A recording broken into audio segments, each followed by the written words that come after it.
की बड़ी खबर के साथ ही शुरुआत करते चले। लगातार आप देखिए प्रियंका गांधी ने सरकार को जमकर घेरा है, कई तरह से सवाल उठा दिए। बड़ी खबर आपके सामने, सदन नहीं चलने दे रही है सरकार। यहाँ पर इस तरह से प्रियंका गांधी की तरफ से बड़ा बयान जारी किया गया, सदन का नहीं चलना दुर्भाग्यपूर्ण है। प्रियंका गांधी ये साफ तौर पर कह रही है तो सरकार को जमकर घेरने की कोशिश की जा रही है। जिस तरह से आगामी मुद्दों को लेकर लगातार सरकार को घेरने की कोशिश, लेकिन इस बीच अब लगातार आप देखिए किस तरह से बड़ी खबर, सदन का शीतकालीन सत्र चल रहा है, लेकिन मोदी अडानी भारी भारी छापा बैग लेकर यहाँ पर संसद के अंदर किस तरह से पहुंच गई है। प्रियंका गांधी सरकार को घेर रही है, क्या कुछ कह रही है वो जरा सुना देते हैं। सांसद जो प्रदर्शन कर रहे हैं वो बाहर कर रहे हैं, हमने काम करके अंदर जा रहे हैं। रोज हम कोशिश करते हैं, लेकिन वो नहीं चाहते, चर्चा नहीं चाहते, तो किसी न किसी बहाने अध्ययन करा रहे हैं। और इस काले रंग के बैग पर लिखा हुआ है मोदी अडानी भाई भाई। तो नारा वही जो कांग्रेस की तरफ से रोज लगाया जाता है। तो फिलहाल साफ तस्वीर आपके सामने, जहां पर सदन की कार्यवाही को नहीं चलने दिया गया है। मोदी अडानी मुद्दे को लेकर लगातार सरकार को घेरने की कोशिश हो रही है, लेकिन इस बीच में बड़ा सवाल ये उठ रहा है कि शीतकालीन सत्र जिस तरह से बार बार हंगामे की भेंट चल रहा है, आखिर कब तक कार्रवाई चलेगी, क्योंकि 1 नेशन 1 इलेक्शन को लेकर आज बात होनी थी सिर्फ वाली। बिल्कुल, तो आपको बता दें कि यहाँ पर 2 तस्वीरें आपके सामने, एक राज्यसभा से और एक लोकसभा से। सुनिए क्या कुछ कार्रवाई।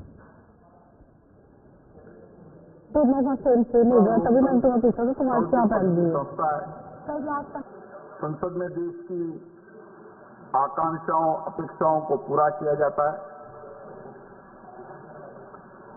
सहमति असहमति हमारे लोकतंत्र की परंपरा रही है, जो संविधान बनते समय भी हमने अभिव्यक्ति की है। लेकिन मेरा आपसे आग्रह है कि हमें गरिमा रखनी चाहिए। पिछले कुछ दिनों से मैं देख रहा हूं संसद परिसर में जिस प्रकार के प्रदर्शन किए जा रहे हैं, जिस प्रकार के नारे पोस्टर मुक्तों का प्रयोग किया जा रहा है, वह सिर्फ में अशोभनीय है, बल्कि हमारी नियम प्रक्रियाओं संसदीय परंपराओं के अनुरूप भी है। मुझे बड़े अफसोस के साथ कहना पड़ रहा है, इसमें प्रतिपक्ष के बड़े नेताओं का आचरण व्यवहार भी संसदीय मर्यादा के अंतर नहीं है। माननीय सदस्यों, मेरा आग्रह है, चाहे सत्ता पक्ष हो चाहे प्रतिपक्ष हो, सत्ता पक्ष हो चाहे प्रतिपक्ष हो, आप देखिए, आप मेरी बात पूरी सुनिए, आप मेरी बात सुनिए। चाहे सत्ता पक्ष हो चाहे प्रतिपक्ष हो, सभी दल के लोग संसद की गरिमा, परंपरा, मर्यादा, प्रतिष्ठा को बनाए रखें। मर्यादित गरिमा आचरण रखेंगे तो जनता में एक ठीक संदेश जाएगा, सकारात्मक संदेश जाएगा। इस लोकतंत्र के मंदिर के प्रति लोगों की बहुत आस्था विश्वास है। पिछले 7 वर्ष में हमने इसी चर्चा, संवाद, असहमति, तीखी आलोचना, ये सब इस सदन में हुए हैं, जो यहाँ की परंपराएं भी रही है। आप सकारात्मक सहयोग करें, जो कुछ भी विषय मुद्दे हैं आप आकर चर्चा करें। सत्ता पक्ष से प्रतिपक्ष के लोग आपस में बैठकर चर्चा करें, सदन को चलाने का प्रयास करें। प्रश्नकाल एक महत्वपूर्ण समय होता है। पूर्व में भी कई बार चर्चा हुई कि प्रश्नकाल में हम सदन को चलने देंगे। मुझे आशा है कि आप इस परंपराओं को, परिपाटियों को और इस सदन की सीट को आप सकारात्मक सहयोग करेंगे और सदन गरिमा से चले, ये मेरी अपेक्षा है। प्रश्नकाल और कोई विषय है तो प्रश्नकाल के बाद आप विषय को शून्यकाल में अपने विषय को रखें, ये मेरा आपसे आग्रह है। प्रश्नकाल question number 201 Dilip Saikia. Question number 201 sir.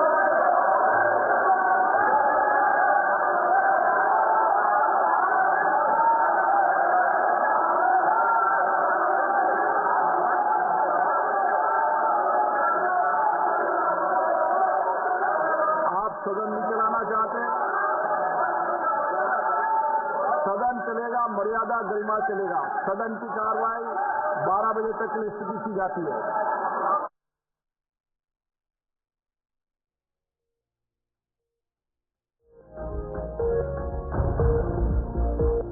योग किया जा रहा है।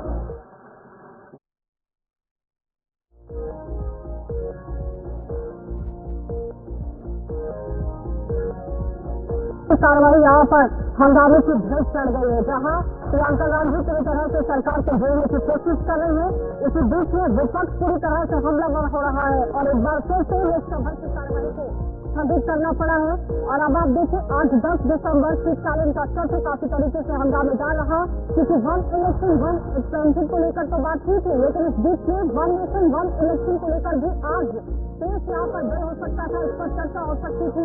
जेपीसी की जो यहाँ पर बैठक हुई थी उस पर भी मंथन हो सकता था, लेकिन फिलहाल लगातार सारी कार्रवाई यहाँ पर अब आप देखिए स्थगित किस तरह से हो गई, क्योंकि लोकसभा के अंदर ये पूरी कार्रवाई चल रही थी, लेकिन इस बीच में पूरी लोकसभा की कार्रवाई हंगामे की भेंट चढ़ गई।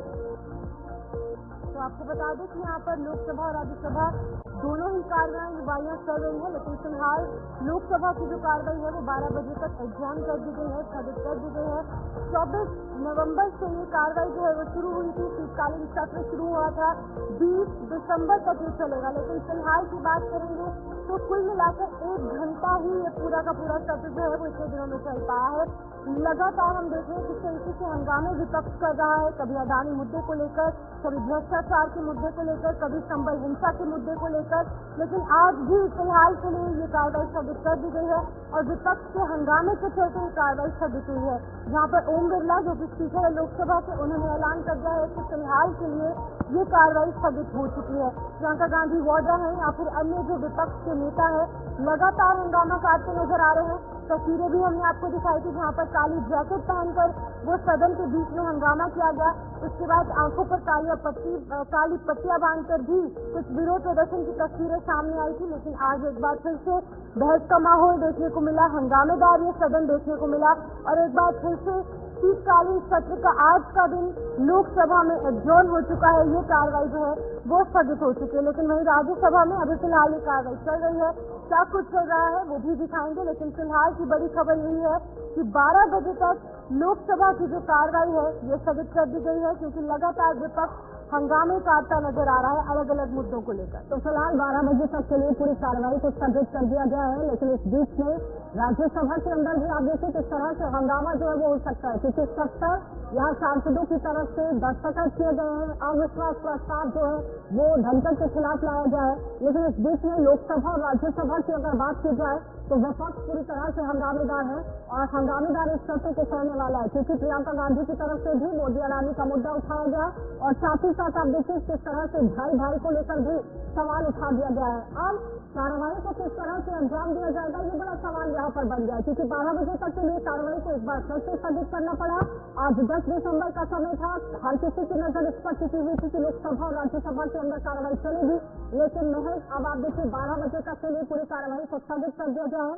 लोकसभा की कार्रवाई को यहाँ पर स्थगित किया गया है। ताबिश कमाल हमारे साथ जुड़ गए हैं। ताबिश अपडेट कीजिएगा, क्योंकि सुबह ही इस पर बात हो रही थी कि आखिर किस तरह से पूरी कार्रवाई लोकसभा और राज्यसभा के अंदर चलेगी, लेकिन 12 बजे तक के लिए फिर से स्थगित इस कार्रवाई को कर दिया गया है। बिल्कुल आकर इसे 12 बजे तक के लिए सदन को स्थगित कर दिया गया है। वजह ये रही है कि जिस तरह से लोकसभा स्पीकर ने आते ही सबसे पहले मैसेज दिया, उन्होंने कहा कि सदन की कार्रवाई को सुचारू रूप से करने दिया जाए। आपके जो सवाल है प्रश्नकाल के दौरान या जो आपकी आपत्तियां हैं वो प्रश्नकाल के बाद उनको रखा जा सकता है, लेकिन विपक्ष लगातार गौतम अडानी के मुद्दे को लेकर के सरकार को भेजने की कोशिश कर रहा है। आज जब कांग्रेस के सांसद पार्लियामेंट में पहुंचे तो वो सब काला बैग लेकर के पहुंचे, तो काले बैग पर मोदी अडानी भाई लिखा हुआ था। उस काले बैग को लेकर के सबसे पहले कांग्रेस के महिला सांसद आगे की तरफ आए, जहां से पीछे केसी वेणुगोपाल जो पार्टी महासचिव है कांग्रेस पार्टी के, वो महिला सांसदों को आगे करते हुए नजर आए। हालांकि राहुल गांधी भी वहां पर मौजूद रहे, कांग्रेस के जो तमाम सांसद थे वो भी वहां पर रहे, लेकिन उन्होंने एक मैसेज दिया कि आप लोग पहले आगे आ जाइए। जो महिला कांग्रेस के सांसद है उनको आगे किया गया, उसके पीछे जो पुरुष सांसद थे वो चल रहे थे। और बात वही थी गौतम अडानी के मुद्दे को लेकर के एक बार फिर कांग्रेस पार्टी ने जबरदस्त निशाना साधा है। कांग्रेस पार्टी लगातार पहले ही पीछे गौतम अडानी के मुद्दे को लेकर के सरकार और बीजेपी को घेर रही है। हालांकि कई रूप में लगातार हम प्रदर्शन देख रहे हैं, शुरुआती दिन से लगातार हम प्रदर्शन देख रहे हैं जो अलग अलग तरह से दिखाए जा रहे हैं। कल मुखौटा लगाकर के गौतम अडानी का प्रधानमंत्री नरेंद्र मोदी का पहुंच रहे तमाम विपक्ष के सांसद, उससे पहले से लेकर तक काफी पट्टी हाथों पर बात करके पहुंचे थे, उससे पहले काली जैकेट पहन करके पहुंचे थे, उससे पहले मास्क लगा करके काले मास्क लगा करके पहुंचे थे। यानी कहीं ना कहीं एक ये बताने की कोशिश की जा रही है कि ये लोकतंत्र का काला अध्याय लिखा जा रहा है संसद से और विपक्ष के सांसदों को सुना नहीं जा रहा है। हालांकि आज प्रियंका गांधी बोलती नजर आई, अभी तक वो इस मुद्दे पर बहुत खुलकर के नहीं बोली थी पार्लियामेंट में, लेकिन आज वो बोली है और उन्होंने कहा कि जो विपक्ष के सांसद है उनकी आवाज दबाने की कोशिश की जा रही है और सदन सरकार नहीं चाहती कि सदन चले, सदन को बार बार स्थगित इसीलिए किया जा रहा है कि सदन न चल सके, क्योंकि अपोजिशन गौतम अडानी का मुद्दा हो या मणिपुर का मुद्दा हो या किसानों का मुद्दा हो, उन मुद्दों को उठा करके बातचीत करना चाहता है, लेकिन सरकार की तरफ से लगातार इन मुद्दों से बचने के लिए बार बार कराया जा रहा है। आज जो शहर से अटकलें लग रही थी कि 1 नेशन 1 इलेक्शन को लेकर चर्चा हो सकती है, अगर इसी तरह से पूरे सदन बार बार हंगामेदार रहता रहा तो फिर अगली कार्रवाई किस तरह से चलेगी? आम जनता से जुड़े हुए जो मुद्दे हैं वो किस तरह से आगे बढ़ेंगे? देखिए, उम्मीद थी कि आज सदन की कार्रवाई हो सकती है, सुचारू रूप से चले और 1 नेशन 1 इलेक्शन को सरकार लेकर के आए। इसके अलावा और जैसे बहुत महत्वपूर्ण बिल है जिस पर सरकार चर्चा चाहती है और ऐसे में आज कयास लगाए जा रहे हैं कि 1 नेशन 1 इलेक्शन को आज सरकार पटल पर ला सकती है और वो सामने आ सकता है कि उसका क्या प्रारूप है, किस तरह से वो तैयार किया गया है। लेकिन जिस तरह से लोकसभा स्पीकर ने आकर के सबसे पहले समझाने की कोशिश की वो कार्रवाई वही समझ आ गया कि लोकसभा स्पीकर समझा रहे हैं, इसका मतलब कहीं ना कहीं अपोजिशन अपनी पूरी तैयारी के साथ आज फिर संसद परिसर पहुंचा है, क्योंकि पहले ही 10:30 बजे कांग्रेस के जो सांसद थे वो मकर द्वार पर प्रोटेस्ट कर रहे थे। मकर द्वार लगातार मकर द्वार पर कांग्रेस के जो सांसद है अपोजिशन लीडर है वो प्रोटेस्ट कर रहे हैं, अलग अलग मुद्दों को लेकर के प्रोटेस्ट कर रहे हैं। हालांकि आज कांग्रेस पार्टी के जो सांसद थे उनकी पहले राहुल गांधी के साथ मीटिंग होती है और एक प्लानिंग तैयार की जाती है, क्योंकि उधर राज्यसभा की बात की जाए तो जगदीप धनखड़ ने भी आज अपोजिशन के लीडर्स को बुला रखा था। तो ऐसे में प्लानिंग के साथ आगे कांग्रेस पार्टी और अपोजिशन बढ़ना चाहता है और यही वजह है कि जिस तरह से आज अपोजिशन के तमाम लीडर्स काले बैग लेकर के पहुंचे थे, तो ये इंडिकेशन पहले ही था कि आज। लेकिन काबिज जहाँ पर एक तरफ लगातार विपक्ष हंगामा काट रहा है, कभी काले बैग लेकर, कभी आंखों पर काली पट्टी बांधकर, कभी काली जैकेट पहनकर, लेकिन वहीं पर भारतीय जनता पार्टी के जो सांसद है किरण रिजिजू वो साफ तौर से कह रहे हैं कि ये संसद सत्र का चलना काफी ज्यादा महत्वपूर्ण है, क्योंकि लोगों के मुद्दे उठाना यहाँ पर शीतकालीन सत्र में काफी अहम है। लेकिन उसके बावजूद भी जो यहाँ पर अलग अलग मुद्दों को लेकर हंगामा देखने को मिल रहा है वो गलत है। साफ तौर से किरण रिजिजू ने ये साफ तौर से कहा है। देखिए, कल भी किरण रिजिजू जिस वक्त संसद में बोल रहे थे तो वो बोलते हुए नजर आ रहे थे, उन्हें कह रहे थे कि कुछ सांसद ऐसे हैं, हालांकि उन्होंने संजय सिंह का नाम भी कोट किया था, उसको कह रहे थे कुछ सांसद संजय सिंह है वो टेबल पर चल जाते हैं। तो ऐसे में जिस तरह से सरकार और विपक्ष दोनों के बीच इतना कंडीशन नहीं है, लगातार कुछ मुद्दों को लेकर के, और अब तो नया मुद्दा बीजेपी को कहीं ना कहीं मिला है, जॉर्ज सॉरोस का मुद्दा मिला है, संसद में टैक्स का मुद्दा बीजेपी को मिला है। तो इन मुद्दों को लेकर के बीजेपी विपक्ष से सवाल कर रही है। हालांकि कांग्रेस पार्टी के प्रवक्ता पवन खेरा ने कहा है कि जॉर्ज सॉरोस से बहुत बहुत धन्यवाद जुड़ने के लिए। तो फिलहाल लगातार आप देखिए कार्रवाई को स्थगित किया गया है, लेकिन बड़ी अपडेट एक बार फिर से आपके सामने रख देते हैं।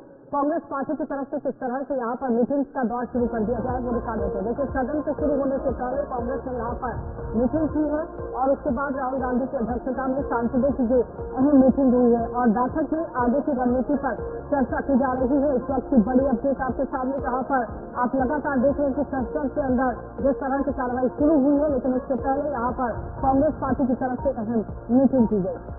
तो आपको बता दें कि यहाँ पर सदन के शुरू होने से पहले कांग्रेस पार्टी की अहम मीटिंग हुई है और सदन के शुरू होने से ठीक पहले किस तरीके से रणनीति निर्धारित की जाएगी, क्योंकि शीतकालीन सत्र लगातार जारी है और इस बीच में कांग्रेस पार्टी या फिर जो उनके सहयोगी दल है वो किस तरीके की रणनीति अपनाते नजर आ रहे हैं, ये काफी अहम है। तो आपके सामने है जिस तरीके से ये तस्वीरें आपके सामने कांग्रेस पार्टी की अहम मीटिंग, जिसमें कि तमाम बड़े आला नेता मौजूद हैं और किस तरीके से राहुल गांधी की अध्यक्षता में तमाम जो कांग्रेस के सांसद हैं उनकी मीटिंग हो रही है और इस बैठक में आगे की रणनीति पर चर्चा होगी। जिस तरीके से हम पहले ही तस्वीरें दिखा चुके हैं, लगातार हंगामेदार ये सदन का सत्र देखने को मिल रहा है और अब और किस तरीके से आगे आने वाले दिनों में देखने को मिलेगा, क्योंकि 20 दिसंबर तक ये शीतकालीन सत्र चलने वाला है। फिलहाल एक और बड़ी अपडेट आपके सामने, जहाँ पर इंडिया ब्लॉक से अब यहाँ देखिए किस तरह से सीट जो है वो पड़ने लगी है लालू प्रसाद यादव और ममता का। किस तरह से आप देखिए एक बड़ा बयान तो सामने आया, लेकिन फिलहाल लालू प्रसाद यादव ने ममता का समर्थन कर दिया है और कह दिया कि कांग्रेस की आपत्ति से कुछ नहीं होगा। यहाँ पर पहले आपने देखा कि नेता को लेकर सवाल उठ रहे थे, लेकिन इंडिया ब्लॉक में अब किस तरह से सीट जो है वो पड़ने लगी है। लालू प्रसाद यादव ने ममता का समर्थन किया है, तो जाहिर तौर पर यहाँ पर समझना बहुत जरूरी है कि अब इंडिया गठबंधन के नेतृत्व को लेकर किस तरह से सवाल खड़े हो रहे हैं। कांग्रेस की आपत्ति से कुछ नहीं होगा, लालू प्रसाद यादव की तरफ से बड़ा बयान जारी किया गया, जिस बीच में ममता की तरफ से ये कहा गया था कि वो लीड करना चाहते हैं। नीतीश कुमार की तरफ से इंडिया गठबंधन की शुरुआत की गई, लेकिन फिलहाल यहाँ पर पूरी कमान जो है वो कांग्रेस पार्टी ने संभाली हुई है और अब इस बीच में सीट पड़ती हुई नजर आ रही है गठबंधन के अंदर। और अगर सीट पड़ जाती है तो फिर किस तरह के हालात यहाँ पर देखने को मिल सकते हैं, ये बड़ा सवाल आने वाले समय में बन सकता है कि कांग्रेस की आपत्ति से कुछ नहीं होने वाला है। इंडिया ब्लॉक में यहाँ पर सीट जो है वो पड़ने लगी है, तो लालू प्रसाद यादव ने ममता का किस तरह से समर्थन कर दिया है, ये बड़ा सवाल अब उठ गया है। तो अमित कुमार हमारे संवाददाता हमारे साथ जुड़ गए हैं। अमित जरा अपडेट कीजिएगा, जिस तरह से लगातार लालू प्रसाद यादव की तरफ से एक बयान जारी किया गया है, लेकिन इंडिया गठबंधन के अंदर सीट को लेकर सवाल उठ रहा है कि अगर सीट पड़ जाती है तो फिर इंडिया गठबंधन बचेगा कहाँ और किस तरह से काम करेगा। देखिए निश्चित तौर पर अब इंडिया गठबंधन पर फूट की जो है तलवार लटक गई है और बुरे दिन की आहट भी अब दिखाई पड़ने लगी है। देखिए हम लोग पीछे चलते हैं और इंडिया गठबंधन की जब लीड पड़ रही थी और उसमें बिहार के तत्कालीन मुख्यमंत्री और नीतीश कुमार का महत्वपूर्ण योगदान उसमें हुआ करता था, जिसमें इंडिया गठबंधन को सजाया जा रहा था, संवारा जा रहा था। लेकिन जब नीतीश कुमार को इंडिया गठबंधन का संयोजक अंततः नहीं बनाया गया, जिसकी बड़ी जो है संभावना व्यक्त की जा रही थी, तो इंडिया गठबंधन तो उसी समय से जो है इस पर ग्रह चलता आ रहा था और अंततः इंडिया गठबंधन की स्थिति लगातार बिगड़ती चली गई। देखिए लोकसभा चुनाव में भी जो उम्मीद के अनुरूप सफलता नहीं मिली और जिस तरह अभी कुछ समय पहले कई राज्यों में विधानसभा चुनाव हुए हैं और इंडिया गठबंधन को जब हार का सामना करना पड़ा तो राहुल गांधी के नेतृत्व पर ही सवाल खड़े हो गए और अंततः अब नीतीश कुमार के बाद ममता बनर्जी ने इंडिया गठबंधन के खिलाफ जो है एक तरह से कहा जाए तो मोर्चा खोल दिया है और इस मोर्चे के खिलाफ में राष्ट्रीय जनता दल के सुप्रीमो लालू प्रसाद ने खुलकर समर्थन किया। और देखिए एक खास बात यह है कि लालू प्रसाद ने शब्दों के माध्यम से ये कहा, भावनाओं को देखिए कि कांग्रेस के कहने से कुछ नहीं होता है। तो अब चूंकि बिहार में अगले साल विधानसभा चुनाव भी होना है तो अब इसको देखना होगा कि आने वाले दिनों में क्या कुछ नई राजनीति निकल कर सामने आती है। लेकिन गठबंधन को लेकर रणनीति पर अब चर्चा उठ गई है ना अमित, तो किस तरह से अब गठबंधन काम करेगा, क्योंकि आम जनता के सामने आप गए हैं वोट बैंक लुभाने के लिए एकजुट होकर, लेकिन जैसे ही वो वोट बैंक को बटोरा गया है उसके बाद एक होगा 1 लाख चलो अभियान यहाँ पर शुरू कर दिया गया। कितना असर जिन जिन जगहों पर अब राज्यों के अंदर चुनाव होने वाला है उस पर देखने को मिल सकता है, क्योंकि बिहार के अंदर भी आप देखिए चुनावों को लेकर सरगर्मियां तेज है। निश्चित तौर पर देखिए कई राज्यों में विधानसभा चुनाव संपन्न हुए हैं, कई राज्यों में अब विधानसभा चुनाव होना है, हालांकि लोकसभा चुनाव में कभी लंबा समय बाकी है।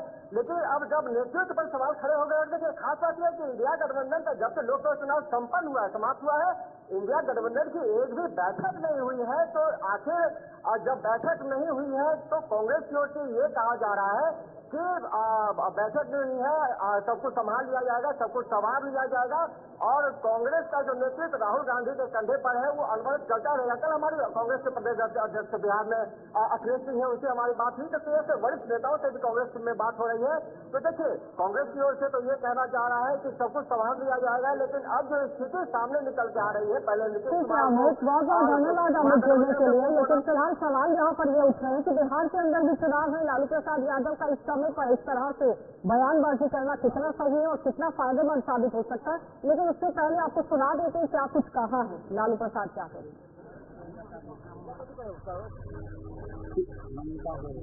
मुख्यमंत्री नीतीश कुमार यात्रा पे जा रहे लालू जी,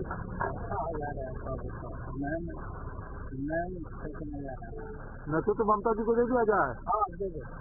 25 में बोल रहे सरकार फिर से बना रहे लालू जी। हाँ बनाएंगे। नीतीश कुमार दावा कर रहे थे 225 सीट जीतेंगे एनडीए। चलिए वक्त हो गया छोटे से ब्रेक का, जल्द वापस लौटेंगे, अब बने रहिए हमारे साथ।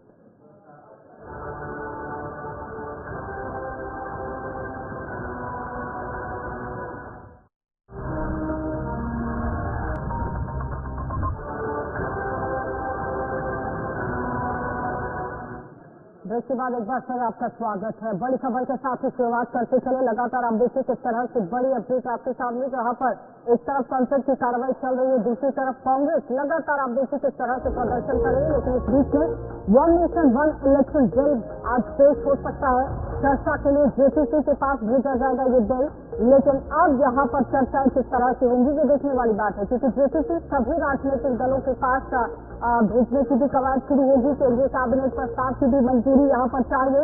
1 नेशन 1 इलेक्शन को लेकर बिल जो है वो बहुत ही जल्द यहाँ पर पेश हो सकता है। जेपीसी के पास जब बिल को भेजा जाएगा, इससे पहले आपने देखा कि यहाँ पर जेपीसी के पास जब बैठकें करने की बात कही गई, लेकिन फिलहाल अब विपक्षी पार्टियां लगातार सरकार को घेरने की कोशिश करेंगी। 1 नेशन 1 इलेक्शन को लेकर बिल जो है वो पेश हो सकता है। तो आपको बता दें कि 1 नेशन 1 इलेक्शन होकर रहेगा। कुछ इस तरीके से बातें विपक्ष कर रहा है और सरकार इसी पार्लियामेंट सेशन में ये बिल पेश करने की तैयारी भी कर रहा है। सूत्रों की अगर मानेंगे तो बिल पर चर्चा भले ना हो, लेकिन सरकार इसे लाने की पूरी प्लानिंग कर चुकी है। ये भी पता चल रहा है कि सरकार जब भी विधेयक लाएगी तो व्यापक परामर्श के लिए इसे जेपीसी के पास भेजा जा सकता है। तो जेपीसी सभी राजनीतिक दलों के साथ चर्चा करेगी और चर्चा के लिए जेपीसी के पास ये बिल भेजा जाएगा। केंद्रीय कैबिनेट प्रस्ताव को भी मंजूरी दे सकता है और 1 नेशन 1 इलेक्शन बिल जल्द पेश हो सकता है। अब ये 1 नेशन 1 इलेक्शन है क्या, जहाँ पर अगर हम बात करेंगे तो देश में एक साथ लोकसभा और विधानसभा के जो चुनाव है वो होंगे एक ही दिन एक ही समय पर चरणबद्ध तरीके से वोटिंग होगी। तो आजादी के बाद 1952, 57, 62 में भी आप देखिए किस तरह से 1 नेशन 1 इलेक्शन को लेकर काम हुआ।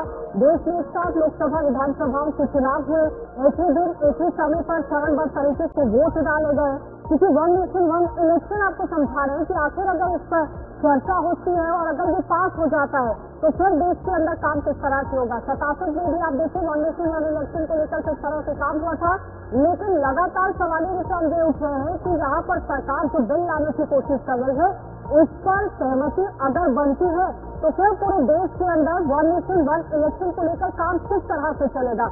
आपको बताते चले कि जेपीसी किस तरह से चर्चा करेगा वो भी आपके सामने रखें। सभी राजनीतिक दलों के प्रतिनिधियों के साथ यहाँ पर चर्चा होगी। राज्य की विधानसभाओं के जो स्पीकर हैं वो भी इस पर चर्चा करेंगे और साथ ही साथ लगातार यहाँ पर देश भर में बुद्धिजीवियों और स्टेक होल्डर्स के साथ भी चर्चा करने की बात रखी गई है। तो आम लोगों की भी राय इसमें ली जाएगी कि क्या वाकई में 1 नेशन 1 इलेक्शन पर चर्चा हो सकती है, क्या इस बिल को पास होना चाहिए। विपक्ष ने 1 नेशन 1 इलेक्शन को पूरी तरह से नकार दिया है। वो कह रहे हैं कि अगर एक जगह पर इस्तीफा कोई दे देता है या फिर किसी का निधन हो जाता है तो फिर पूरे देश के अंदर किस तरह से दोबारा से चुनाव यहाँ पर कराए जाएंगे। व्यवस्था व्यवहारिक नहीं है। इस तरह से मल्लिकार्जुन खड़गे की तरफ से भी कहा गया कि एक राष्ट्र एक चुनाव की जो व्यवस्था है वो अभी व्यवहारिक नहीं है। तो किस तरह से यहाँ पर 1 नेशन 1 इलेक्शन होगा, विपक्ष ने पूरी तरह से नकारा है। एक राष्ट्र एक चुनाव की व्यवस्था चलने वाली नहीं है, इस तरह से भी उन्होंने अपना सवाल रख लिया है। सवाल यही बन रहा है कि आखिर व्यवस्था को किस तरह से सुचारू रूप से चलाया जाएगा।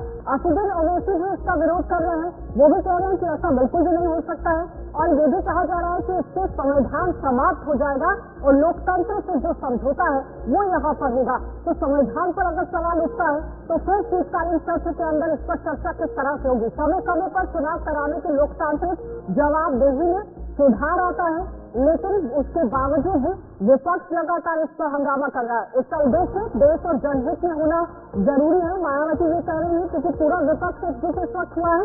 सरकार का रुख समझिए कि सरकार अपना रुख किस तरह से रख रही है। गृह मंत्री अमित शाह कह रहे हैं कि परिवर्तनकारी इसमें सुधार होगा, परिवर्तन एक देखने को मिलेगा अगर वन नेशन वन इलेक्शन आता है। हमेशा होने वाले चुनाव देश की प्रगति में बाधक है। शिवराज सिंह चौहान की तरफ से बड़ा बयान, जिनमें मील का पत्थर यहाँ पर सिद्ध होगा सीएम योगी आदित्यनाथ की तरफ से कहा जा रहा है।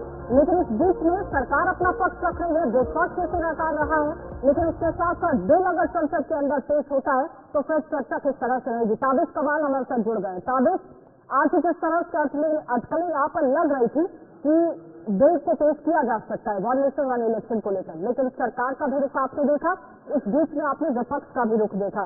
क्या लगता है कि कितनी सहमति बन पाएगी, और अगर सहमति बनती है तो फिर किस तरह का काम रहेगा? देखिए, रामनाथ कोविंद कमेटी ने 18,636 पदों की एक रिपोर्ट तैयार की है और सरकार ये चाहती है कि इस रिपोर्ट को तमाम जो राजनीतिक दल है उनके साथ विस्तृत चर्चा की जाए, बातचीत की जाए। और इसके लिए सरकार के सूत्रों से जो खबर हमारे पास आई है, 3 जो केंद्रीय मंत्री हैं उनको जिम्मेदारी दी गई है। राजनाथ सिंह है, अर्जुन राम मेघवाल है और किरण रिजिजू, इन तीनों मंत्रियों को ये जिम्मेदारी दी गई है कि आप जो राजनीतिक दल है उनसे बातचीत करें, आम सहमति बनाई जाए और आम सहमति के बाद इस पर आगे कार्रवाई की जाए। हालांकि सरकार इसको जेपीसी दे सकती है, उसके लिए तमाम राजनीतिक दलों के प्रतिनिधि उसमें मौजूद होंगे, लेकिन उससे पहले सरकार ये चाहती है कि तीनों मंत्री तमाम राजनीतिक दलों के नेताओं से मिलने के बाद 18,636 पदों की इस रिपोर्ट को सबसे विस्तृत चर्चा करने के बाद आगे इसका मूवमेंट किया जाए।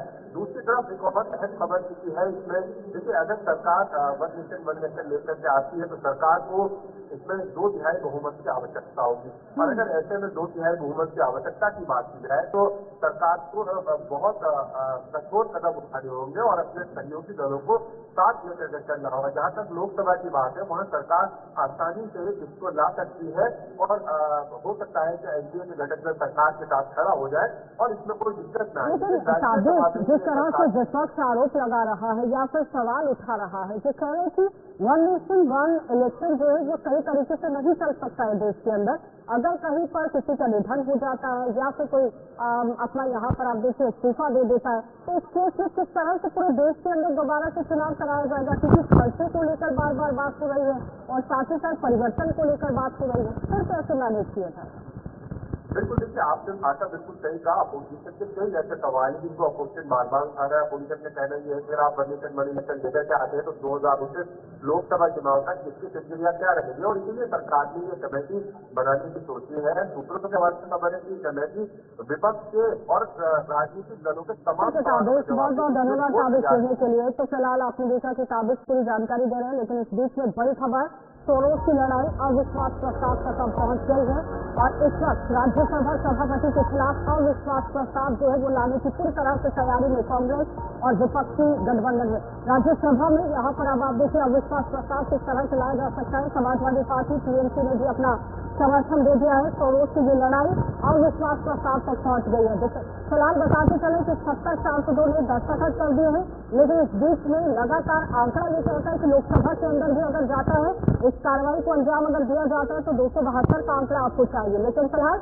राज्यसभा में अविश्वास प्रस्ताव यहाँ पर कांग्रेस लाएगी, इस तरह से बड़ा दावा किया गया है। समाजवादी पार्टी और टीएमसी ने भी अपना समर्थन जो है वो दे दिया है। सोरोस की ये लड़ाई है जो अब आप देखिए किस तरह से यहाँ पर लगातार संसद के अंदर गर्माती चली जा रही है। लेकिन इससे पहले मीटिंग भी करने की बात कही गई थी कि कांग्रेस पार्टी के लोगों के साथ यहाँ पर मीटिंग जो है वो ढंकर कर सकते हैं। राज्यसभा के अंदर जो अविश्वास प्रस्ताव लाने की तैयारी लगातार कांग्रेस पार्टी की तरफ से की जा रही है, क्योंकि अलग अलग पार्टियां भी अपना समर्थन इसमें दे रही है, क्योंकि सोरोस की लड़ाई है और सोरोस की लड़ाई अब अविश्वास प्रस्ताव तक पहुंच गई।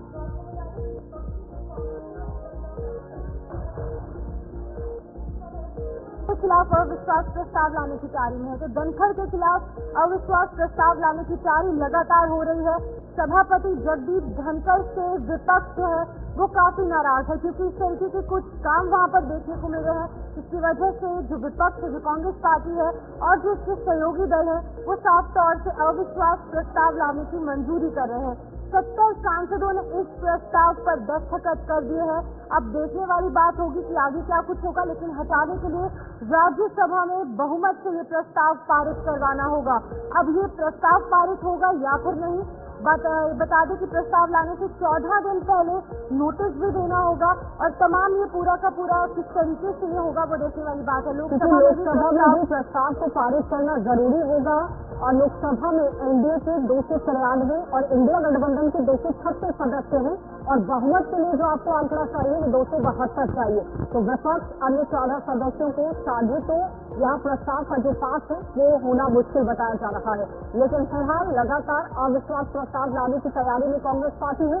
क्या अविश्वास प्रस्ताव यहाँ पर लाया जाता है या नहीं, लेकिन अगर होता है अविश्वास प्रस्ताव को लाया जाता है तो फिर नया चेहरा कौन रहेगा, ये बड़ा सवाल रहेगा। क्योंकि इससे पहले भी आपने देखा कि ओम बिरला स्पीकर पर इस तरह से पक्षपात का आरोप लगा और अब केरोसिन का मुद्दा यहाँ पर धनखड़ पर आप देखिए किस तरह से गरमाता चला गया जो अविश्वास प्रस्ताव तक पहुंच गया।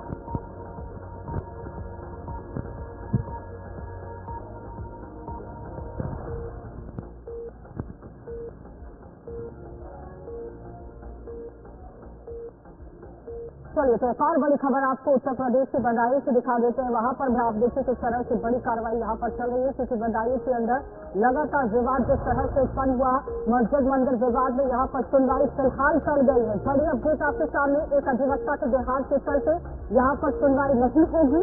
अब सुनवाई के लिए नई तारीख का ऐलान जो है वो यहाँ पर किया जाएगा और आज इंतजामिया कमेटी को अपना पक्ष रखना था, लेकिन फिलहाल इस शख्स के निधन के बाद इस पूरी कार्रवाई को टाल दिया गया है।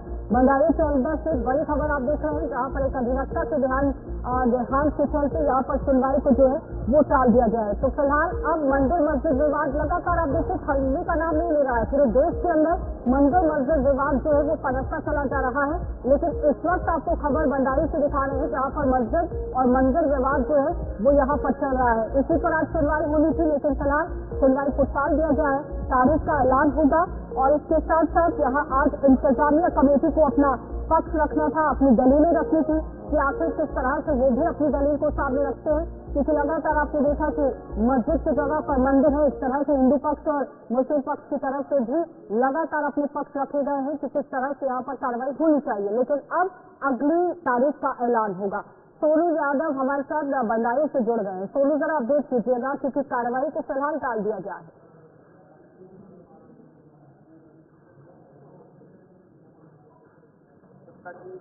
हो गया था उसके बाद अब पूरे मामले में 17 दिसंबर को सुनवाई होनी है। आज इंतजामिया कमेटी को अपना पक्ष रखना था, लेकिन आज गंडोरेंस के चलते सुनवाई नहीं हुई है और अगली जो तारीख है वो 17 दिसंबर निर्धारित हो गई है।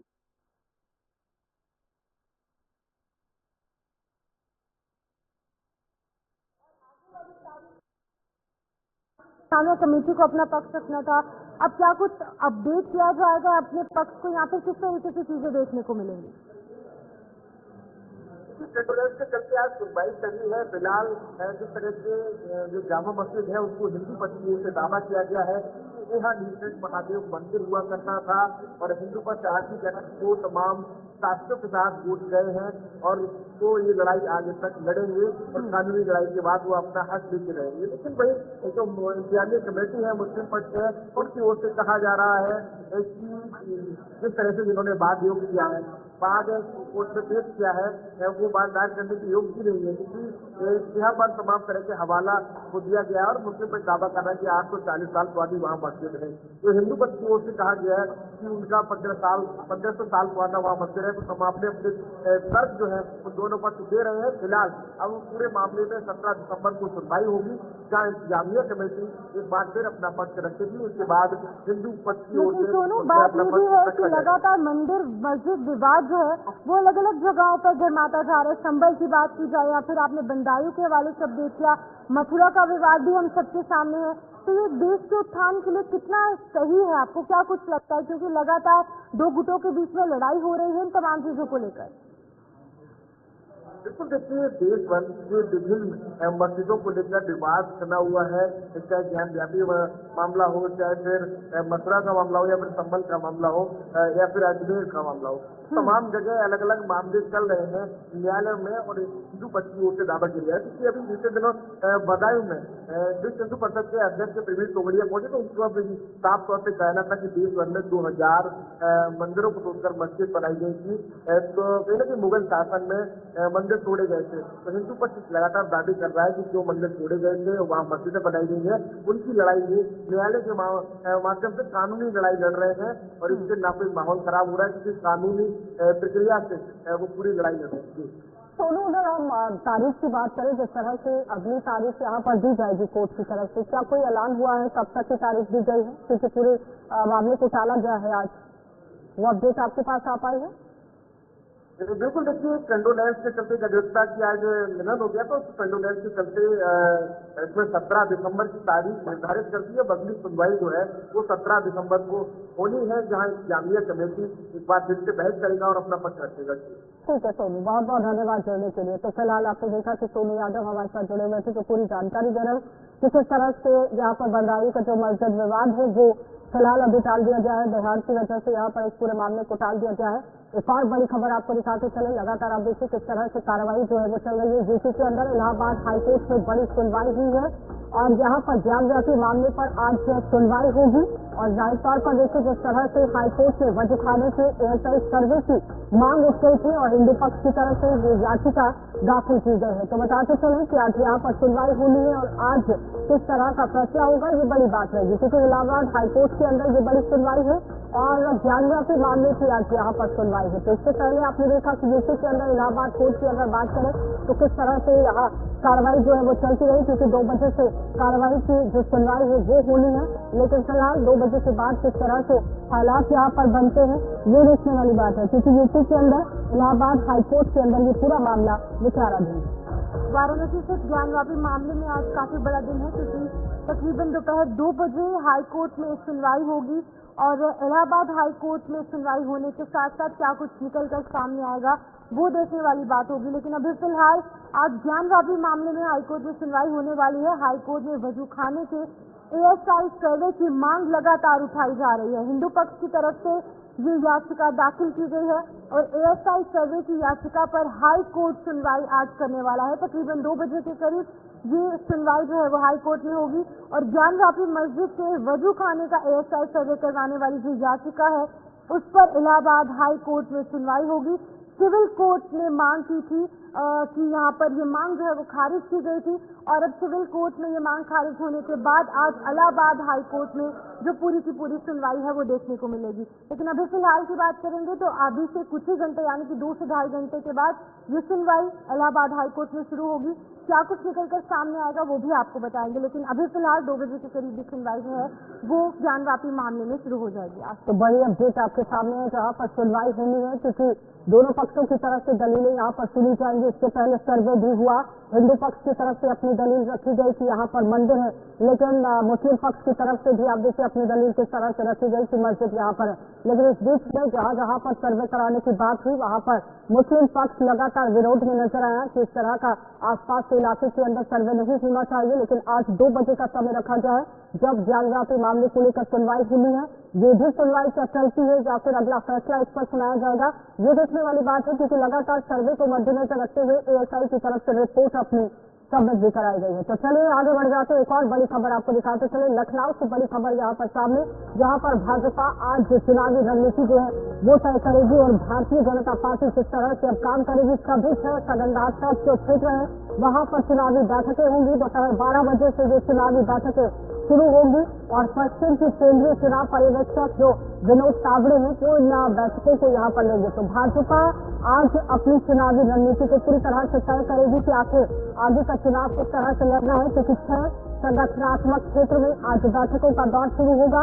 दोपहर 12 बजे से ही इन पूरी बैठकों को शुरू किया जाएगा और साथ ही साथ बताते चले कि भारतीय जनता पार्टी लगातार अब कवायद तेज करती हुई नजर आ रही है। इस बीच में पहले आपने देखा विधानसभा चुनावों को लेकर सरगर्मियां तेज हुई, लेकिन अब यहाँ पर किस तरह से जो चुनाव है संगठन को मजबूत करने के लिए कार्रवाई को अंजाम दिया जाए, क्योंकि भारतीय जनता पार्टी रणनीति के तौर पर काम कर रही है। ग्राउंड जीरो पर अपने कार्यकर्ताओं को उतारा गया है, बूथ तक पहुंचाने की कोशिश हो रही है। लेकिन एक एक करके आप देखिए विधानसभा चुनावों को मद्देनजर रखते हुए भी लगातार एक्शन मोड में भारतीय जनता पार्टी थी। सिंपल तो बता दें कि आज दोपहर 2 बजे के करीब ये जो चुनावी बैठक है वो शुरू होने वाली है और पश्चिम की जो केंद्रीय समिति है वो बैठक होगी। दोपहर 12 बजे से ये चुनावी बैठक शुरू होगी। किस तरीके से रणनीति निर्धारित की जाएगी, क्योंकि अगर हम लोकसभा चुनाव की बात करेंगे तो भारतीय जनता पार्टी इतना अच्छा प्रदर्शन नहीं कर पाई।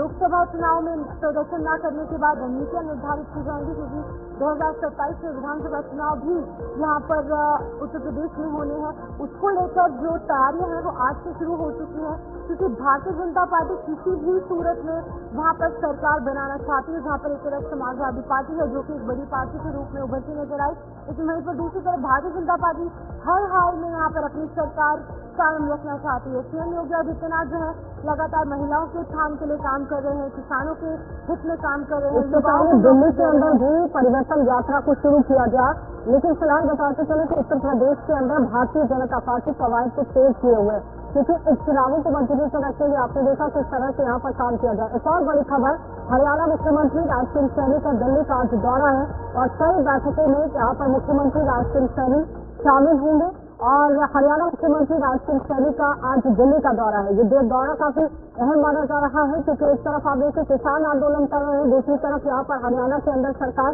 लगातार काम कर रही है। कई बैठकों में भी शामिल होंगे, लेकिन इन बैठकों में किन किन मुद्दों को लेकर चर्चा होगी ये बड़ी बात है देखने वाली, क्योंकि हरियाणा के मुख्यमंत्री अब ताबड़तोड़ यहाँ पर आप देखिए किस तरह से विकास कार्यों की तरफ आगे बढ़ते नजर आ रहे हैं। उड़न विभाग की बैठक में मुख्यमंत्री शामिल होंगे, क्योंकि इसके पहले आपने देखा हरियाणा के अंदर अगर हम चंडीगढ़ की बात करें तो यहाँ पर किस तरह से बताया गया था कि अंतर्राष्ट्रीय फ्लाइट को और शुरू किया जाएगा, गति यहाँ पर दी जाएगी, लेकिन उड़न विभाग के साथ ही बैठक का दौर शुरू होगा। कई बैठकों में मुख्यमंत्री राज सिंह सैनी शामिल होंगे और अब आम जनता के लिए क्या कुछ सौगातें यहाँ पर रहेगी, ये बड़ी बात है, क्योंकि हरियाणा के मुख्यमंत्री हैं। ताबड़तोड़ आप देखिए किस तरह से कार्रवाई को अंजाम दिया जा रहा है, चाहे वो रोजगार की बात हो, अग्निवीर की बात हो या फिर लोगों से जुड़े हुए कई मुद्दे यहाँ पर हो, जिसमें अनिल विज की अगर बात करें वो भी एक्शन मोड में नजर आए, लेकिन इस बीच में नायब सिंह सैनी पूरी तरह से एक्शन मोड में है। दिल्ली का दौरा है, काफी अहम माना जा रहा है। एक और बड़ी खबर आपको दिखाते चले, जहाँ पर आप देखिए किस तरह से सीरिया के अंदर भी इस वक्त हालात बने हुए हैं, क्योंकि विदेशी